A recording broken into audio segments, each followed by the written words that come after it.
Saudara-saudariku yang terkasih dalam Kristus, selamat bertemu kembali dalam kutipan Injil dan renungan harian pada hari ini. Salam sejahtera buat saudara-saudari semua dimanapun Anda berada.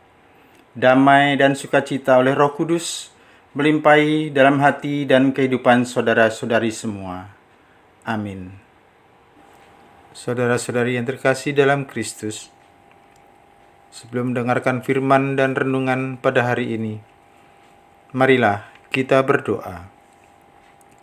Dalam nama Bapa dan Putra dan Roh Kudus. Amin. Tuhan Yesus, Engkaulah penebus yang menguduskan dunia. Pandanglah hamba-hambamu yang berhimpun di sini untuk memuji Dikau. Jadilah pengantara kami pada Bapa di surga, agar Ia menjagai dan menguduskan kami dalam kebenaran. Kami ingin memaklumkan kemuliaan-Mu, supaya segala manusia meluhurkan Dikau serta Bapamu di surga. Lindungilah kami dari yang jahat, semoga kami tetap bersatu dengan Dikau. Semoga kami pun tetap didorong oleh semangat dan perasaan hati-Mu, karena kami adalah milik-Mu untuk selama-lamanya. Maria, Bunda yang amat kudus, Engkau telah menjadi ibu kami ketika lambung putramu ditikam dengan tombak. Hantarkanlah kami ke sumber air kehidupan. Semoga dengan pengantaraanmu kami mengenal cinta kasih Kristus yang melampaui segala pengertian. Demi Kristus Tuhan dan pengantara kami. Amin. Bacaan pertama dikutip dari surat Rasul Paulus kepada jemaat di Roma, bab 6 ayat 12 sampai 18. Saudara-saudara, janganlah dosa berkuasa lagi di dalam tubuhmu yang fana, supaya kalian tidak lagi menuruti keinginannya. Janganlah kalian menyerahkan anggota-anggota tubuhmu kepada dosa untuk dipakai sebagai senjata kelaliman. Tetapi serahkanlah dirimu kepada Allah sebagai orang-orang yang dahulu mati tapi sekarang hidup. Serahkanlah anggota-anggota tubuhmu kepada Allah untuk dijadikan senjata-senjata kebenaran. Sebab kalian tidak akan dikuasai lagi oleh dosa, karena kalian tidak berada di bawah hukum Taurat, melainkan di bawah kasih karunia. Jadi bagaimana? Apakah kita berbuat dosa karena tidak berada di bawah hukum Taurat, tetapi di bawah kasih karunia? Sekali-kali tidak.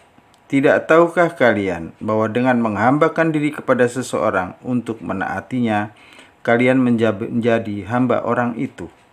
Bahwa kalian harus menaati baik dia dalam dosa yang memimpin kalian kepada kematian, maupun dalam ketaatan yang memimpin kalian kepada kebenaran. Tetapi syukurlah kepada Allah, dahulu memang kalian hamba dosa, tetapi sekarang kalian dengan segenap hati telah menaati pengajaran yang telah disampaikan kepadamu.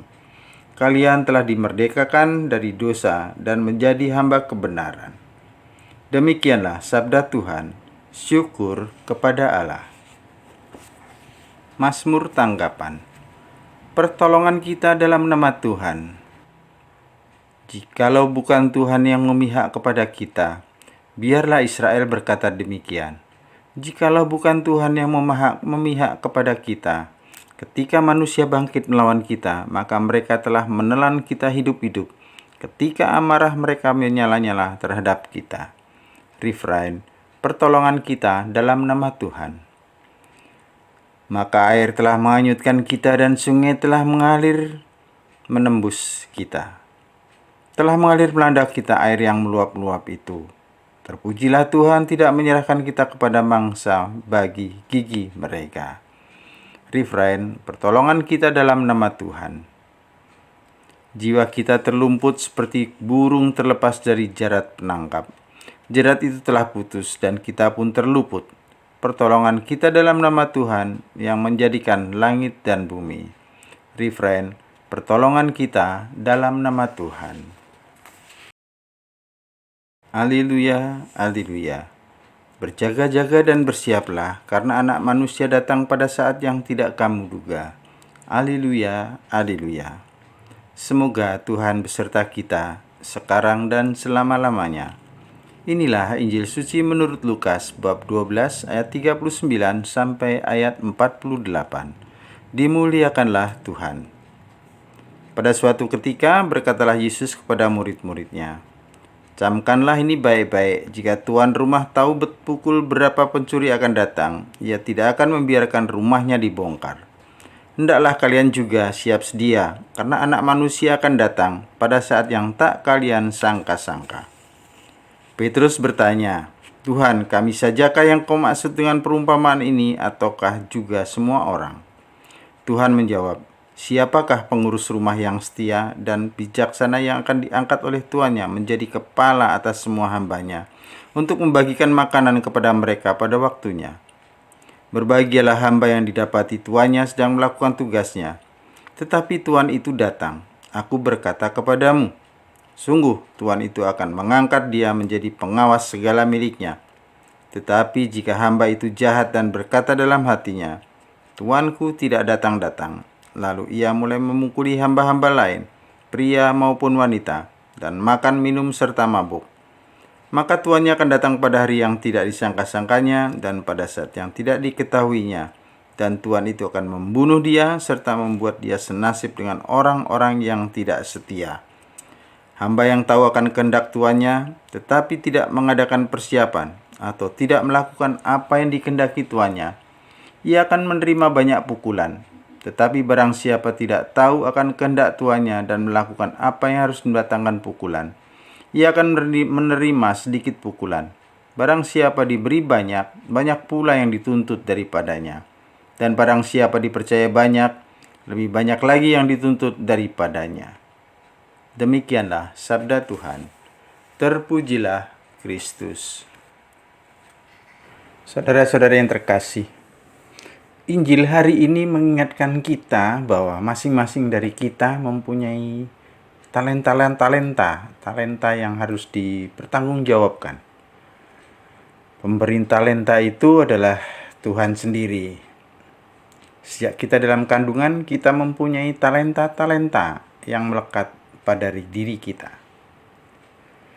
Pada waktu kecil, talenta itu masih menjadi potensi, namun sudah ada. Nah, saat kita mampu menggunakan akal budi itulah kemudian muncul juga tuntutan untuk mengembangkan dan bertanggung jawab atas talenta yang kita miliki. Masing-masing dari kita mempunyai kapasitas hidup yang berbeda sesuai konteks tempat, budaya, pendidikan, dan apa saja yang mempengaruhi hidup. Kita diajak untuk semakin mengenal diri kita dengan segala potensinya. Perbedaan pendapatan, perbedaan pendidikan, perbedaan macam-macamnya menjadikan kita sebagai orang Kristiani yang beragam. Namun, satu hal yang sama persis adalah dengan kapasitas kita masing-masing, Tuhan akan menuntut pertanggungjawaban atas hidup kita. Seorang petani akan dituntut tanggung jawabnya sebagai petani. Seorang guru akan dituntut sebagai seorang pengajar. Demikian juga dengan kapasitas masing-masing dari kita.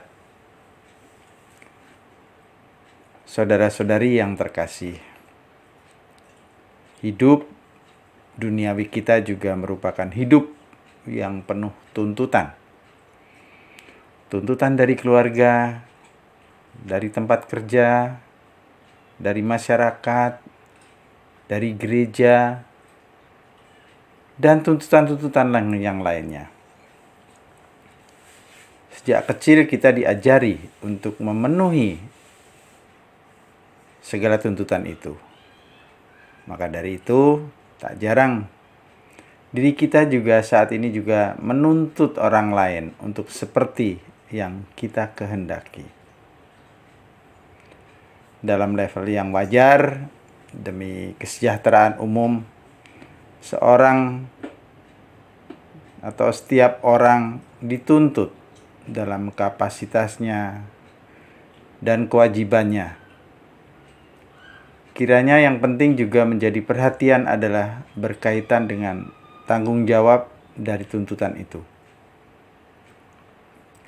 Sebuah tuntutan idealnya dilihat dari kemampuan bertanggung jawab seseorang. Dalam pengertian seperti itu, Injil hari ini mengajarkan kepada kita untuk selalu peka akan tanggung jawab kita sebagai orang Kristiani. Tanggung jawab itu adalah tanggung jawab moral kemanusiaan. Tuntutan paling jelas dalam Injil hari ini adalah tuntutan untuk mencintai orang lain dengan lebih serius. Memperlakukan seseorang, memperlakukan hambanya, memperlakukan orang lain sebagai bukan manusia adalah pelanggaran besar. Seorang hamba pun layak diperlakukan sebagai manusia, seperti Sang Tuhan. Memang seorang hamba mempunyai tugas dan kewajiban, namun hal itu tidak menjadi legalitas seorang tuan memperlakukan sewenang-wenang terhadap para hambanya. Dalam seluruh pengajarannya, Tuhan Yesus menghendaki supaya kita sampai pada level tanggung jawab moral kemanusiaan. Kita saat ini menantikan kedatangannya dalam kemuliaan. Kewaspadaan konkret yang perlu kita pelihara adalah memperhatikan dan menaruh belas kasih kepada sesama kita, bukan justru hanya memikirkan diri sendiri. Itulah logika Kristiani dalam keadaan penantian. Justru kita semua diajak untuk semakin peduli pada sesama dan lingkungan sekitar kita. Logika umum mempraktekannya bahwa dalam penantian diri sendirilah yang menjadi paling penting. Tetap semangat, selamat berkarya, sehat dan bahagia selalu.